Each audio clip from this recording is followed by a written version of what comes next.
Erev Tov les Koulam. Aussi, nous arrivons à la fin de l'année. Disons que nous arrivons à quelques jours avant avant le dernier Shabbat de l'année. C'est en 1778. Tafshin Ain Het. Et espérons que l'année prochaine, que l'année qui va suivre sera meilleure en bracha, limut Torah, zivou pour chaque personne qui en a besoin. Chaque personne du Ham Israël, car il ne faut pas oublier que chaque personne a son zivou et tout ça. Qu'Hachem envoie la réfouach à tous les malades, qu'Hachem envoie le mazal à tous les divorcés et célibataires, qu'il envoie aussi la rédemption finale, qu'il envoie le Mashiach maintenant dans ce monde, s'il est présent, qu'il vienne dans l'immédiat, et aussi une grande hatzlacha pour chaque personne qui passe leur examen, et aussi pour tous les chayalim et les chefs de sécurité qui sont toujours dans la difficulté, qu'Hachem leur donne la hatzlacha. Comme les vidéos précédentes, nous allons continuer les cours de Torah, les cours sur les tribus d'Israël et les mois qui leur ont été attribués. On va dire un petit mot sur le sujet. D'ailleurs, avant de commencer le cours, j'aimerais savoir un peu c'est quoi cette idée de quand on va dire avant de commencer un discours, on va dire un mot. Un discours, c'est complètement différent. À moins que le mot soit extraordinairement long et coupé en plusieurs petites syllabes. Ou alors, le gars qui dit qu'il veut dire un petit mot essaye de prouver qu'il est capable de créer un mot encore plus long que le plus long mot du langage français. Bon, on va savoir pourquoi.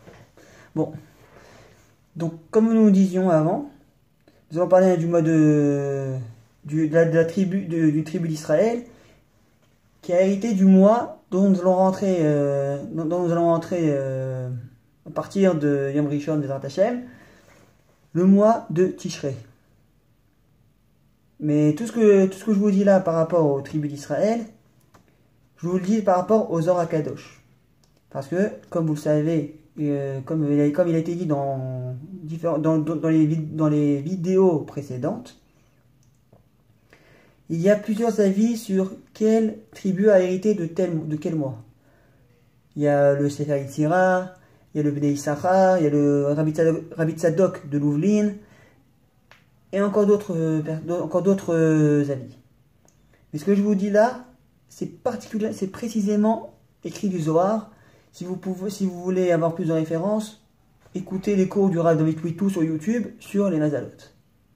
Vous aurez tout ce dont vous aurez besoin.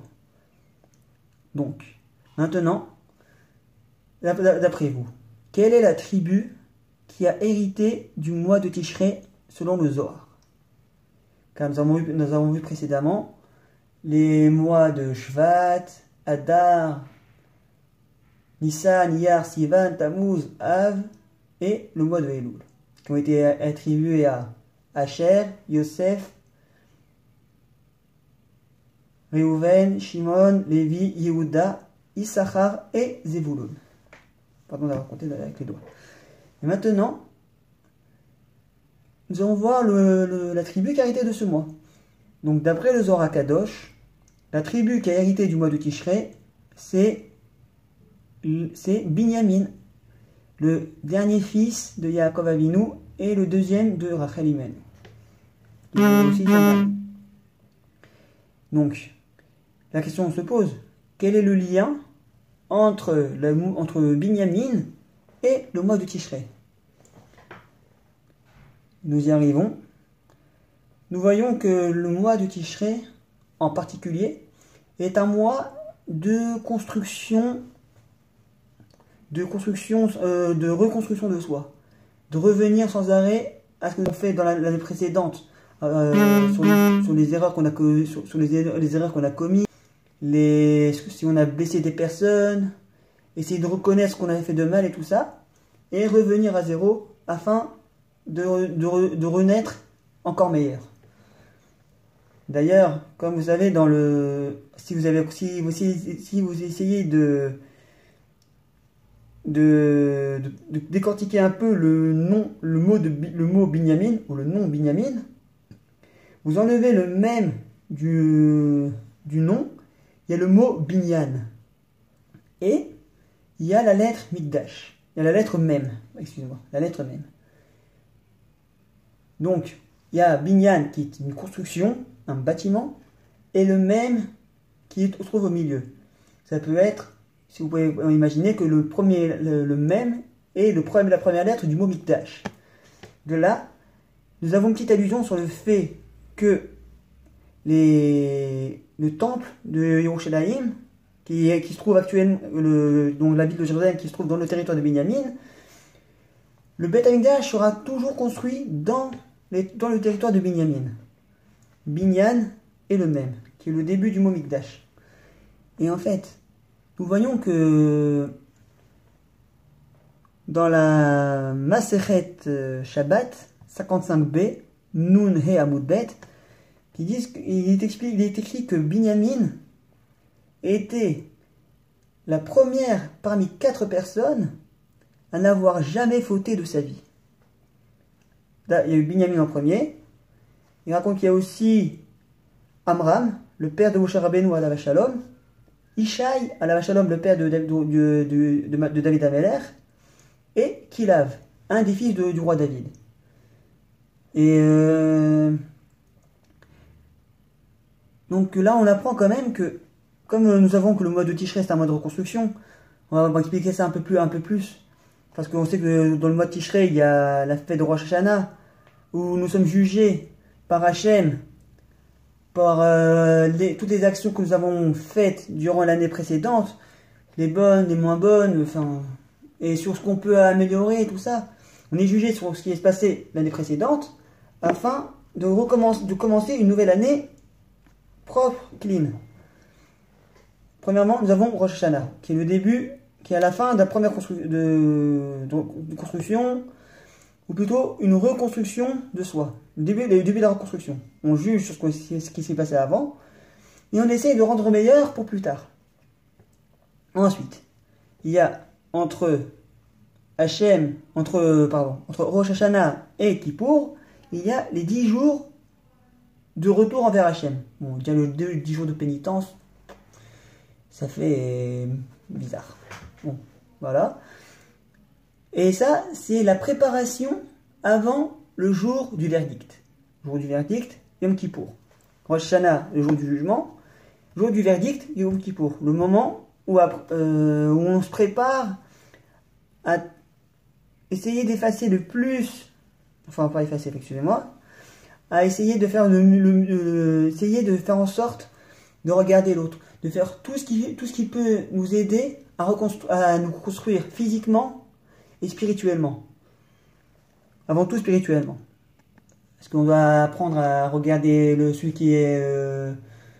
on doit toujours essayer l'essentiel justement de Kippour, c'est pas de regarder ce qu'on a fait, de se faire du mal et tout ça. Au contraire, c'est avant tout de poser son attention envers son frère, par exemple. On sait j'ai entendu ça dans des cours, que le jour de Kippour, c'est un jour propice pour demander, comme nous sommes le mois de Tishrei, où Hachem est particulièrement présent dans ce mois-là, il est naturel, les gens ont peur, ils croient que c'est le moment où ils vont avoir la rasra parce qu'Hachem est à côté d'eux, mais au contraire, c'est à ce moment-là qu'il faut lui demander quelque chose. Et on raconte que la personne qui est à côté de toi, quand tu pries pour la personne qui est à côté de toi, ta bracha est directement, ce que tu demandes pour l'autre, t'es directement envoyé. Pour dire qu'en fait, à quel point, tout ce que tu envoies chez l'autre, ça fait comme un espèce de miroir, de réflexion du miroir. Quand tu envoies un laser ou une lumière forte sur le miroir, Le miroir réfléchit le rayon. Et qu'est-ce qu'on après Kippour, qu'est-ce que nous continuons avec la fête de Sukkot, qui est une construction physique faite à partir de matériaux basiques comme le bois le bois qui nous permet de construire, de faire les poutres de la souka, le srar qui est aussi fait de petites brindilles coupées en plusieurs petits morceaux pour couvrir le toit de la souka. Donc, et là, on voit toute une construction de soi. Premièrement, une construction spirituelle de Rosh Hashanah jusqu'à Kippour.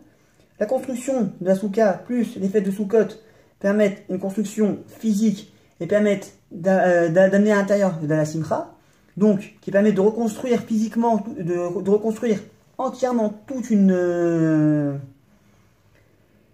identité, essayer de l'affiner, de la rendre meilleure. Et à la fin, nous concluons, la conclusion, c'est la fête de Simchat Torah.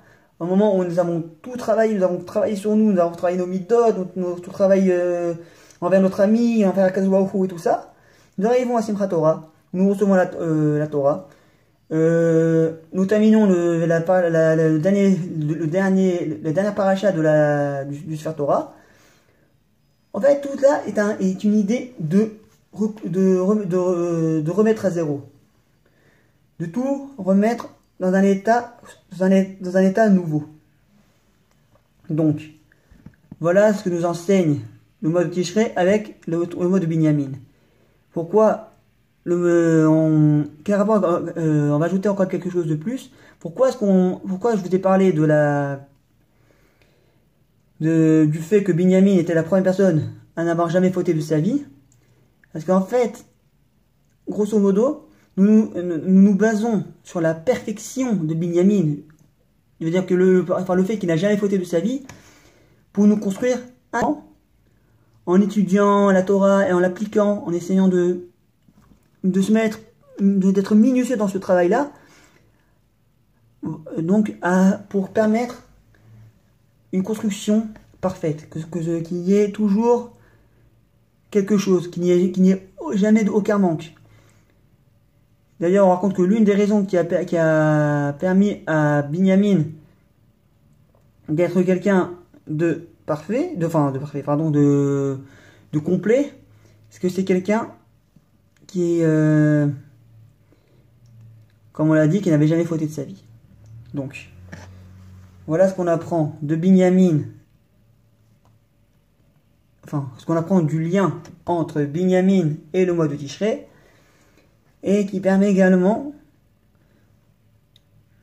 la construction physique et spirituelle de chaque personne du Ham Israël, homme, femme, enfant qui est en voie de bar mitzvah, chaque personne, Bezrat Hashem, qui est toujours cette idée d'avancer de construction. Pour terminer, avant-hier soir, il y a eu un cours du Rav Ben Arosh à Ra'anana, et qui a expliqué que justement, nous sommes dans un mois où nous devons apprendre à évoluer. Comme vous savez, le shofar, qui est un son que nous sommes censés entendre. Et comme vous savez, le son qu'il faut entendre, c'est aussi les parties d'arrêt entre les sons, qui est important. Comme vous savez, quand on écoute de la musique, même les moments spéciaux, les moments précis, les moments d'arrêt, de souffle, font partie de la musique, font partie du son. Parce que ça permet de prendre son souffle et d'avoir un meilleur souffle pour après. D'ailleurs, pour terminer en beauté, le mot chauffard vient des mêmes lettres, fait partie du verbe Leishtaper. Dire évoluer, changer sans cesse. C'est ça l'idée du travail de soi. De toujours changer, évoluer, ainsi de suite. Donc, je vous souhaite à tous Shabbat Shalom, Shatova en tout cas, qu'Hachem vous ouvre les portes de la Parnassa, Shefa, Limut Torah, en espérant de comprendre chaque mot, chaque détail de la Torah, pour que tout ça vous soit ouvert et que vous soyez tous présents pour accueillir très prochainement le troisième Beth Amikdash, la venue du Mashiach, et tous les Juifs, tout l'âme Israël puissent revenir sur sa terre comme on le souhaite depuis très longtemps. Allez, bonne soirée à tous.